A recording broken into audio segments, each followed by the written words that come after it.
மாம்பழம் சின்னம் தங்களுக்கு கிடைக்காவிட்டால் நீதிமன்றத்தை நாடுவோம்னு ராமதாஸ் தலைமையிலான பாமக தெரிவிச்சிருக்கு. திண்டிவனம் அருகே உள்ள தைலாபுரம் தோட்டத்தில் பாமக நிறுவனர் ராமதாஸ் தலைமையில் வழக்கறிஞர் சமூக நீதி பேரவையின் கூட்டம் நடைபெற்றிருக்கு.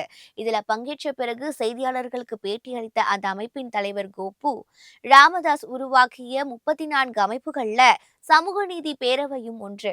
இந்த அமைப்பு எப்போதும் ராமதாசுக்கு மட்டுமே கட்டுப்பட்டதுன்னு கூறியிருக்காரு.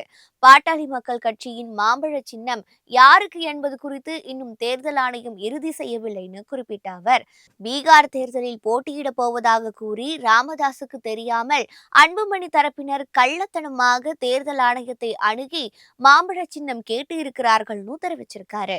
மாம்பழ சின்னத்தை தனிப்பட்ட ஒருவர் சொந்தம் கொண்டாட முடியாதுனோ, அதனை தேர்தல் ஆணையம் பாமகவிற்கு தான் வழங்கி இருக்கிறதுன்னு கூறியிருக்காரு. இதற்காக தேர்தல் ஆணையத்தை அணுகி முன்னுரிமை அடிப்படையில் முறையிடுவோம்னு கோபு தெரிவிச்சிருக்காரு.